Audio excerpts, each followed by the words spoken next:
అందరికీ నమస్కారం. Welcome to our channel. Amaravati వైపు చూస్తున్న ప్రతి ఒక్క ఇన్వెస్టర్ కూడా తప్పనిసరిగా ఈ వీడియో చూడాలి. మీకు తెలుసున్న వాళ్ళలో ఎవరైనా ఉన్నా సరే ఈ అమరావతికి సంబంధించినటువంటి వీడియోస్ కూడా వాళ్ళకి షేర్ చేయండి. ఎందుకు అనంటే ప్రజెంట్ నేను అమరావతిలో ఉన్నాను. అమరావతిలో అంటే నేను ఎక్కడో చిన్నకాకాని దగ్గర, లేదు అనంటే ఎక్కడో మంగళగిరి దగ్గర, లేదు అనంటే ఎక్కడో కృష్ణా బ్యారేజ్ దగ్గర లేను.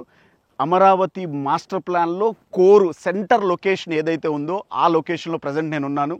ఎన్నో వింతలు, ఎన్నో విశేషాలు. నిజంగా అమరావతి అంటే ఏంటి, హైదరాబాద్ మార్కెట్కి అమరావతి మార్కెట్కి ఏంటి కంపారిజేషన్ అని చెప్పి ఎంతోమంది ఇన్వెస్టర్లు సతమతమవుతున్నటువంటి పరిస్థితుల్లో అసలు ఏంటి చూద్దాం, అసలు అమరావతి ఎలా డెవలప్మెంట్ జరగబోతుంది, అసలు మాస్టర్ ప్లాన్ని ఏ విధంగా రూపొందించారు, అసలు మాస్టర్ ప్లాన్ని ఎలా డిజైన్ చేశారు, ఏ రోడ్లు ఎక్కడ కనెక్ట్ అవుతున్నాయి, ఎలాంటి ప్రాజెక్టులు అమరావతి రాబోతున్నాయి, సో ఒకవేళ ఇది ఎస్టాబ్లిష్డ్ అవ్వాలి అంటే ఇంకెన్నాళ్ళు పడుతుంది, ప్రస్తుత పరిస్థితులు ఏంటి అనేది క్లియర్గా రీసెర్చ్ చేద్దామని చెప్పేసి ఒక 1 వీక్ బ్యాక్ నుంచి మన టీం ఇక్కడ వర్క్ చేయడం జరుగుతుంది.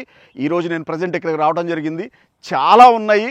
నేను మీకు కంటిన్యూషన్లో ఈరోజు నుంచి ఒక 2-3 డేస్ కంప్లీట్గా అమరావతి చుట్టుపక్కల east, west, north, south end points వరకు కూడా అసలు ప్రస్తుతం ఉన్నటువంటి పరిస్థితులు ఏంటి, నిజంగా ఇది అమరావతి అనుకున్నటువంటి గ్రాఫిక్స్లో డెవలప్మెంట్ జరగాలి అని అంటే ఇంకెన్నాళ్ళు పడుతుంది అనేది క్లియర్గా నేను మీకు ఈ కంటిన్యూషన్ వీడియోల్లో చూపించేటువంటి ప్రయత్నం చేస్తాను. సో సరదాగా ఒక చిన్న బయట చూపిస్తాను మీకు.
కంటిన్యూషన్లో మీకు అమరావతికి సంబంధించినటువంటి వీడియోస్లో మీకు తెలిసే విధంగా వాస్తవాలు ఏంటి అని తెలిసే విధంగా మీకు ఎక్స్ప్లెయిన్ చేసేటువంటి ప్రయత్నం చేస్తాను. Thank you very much.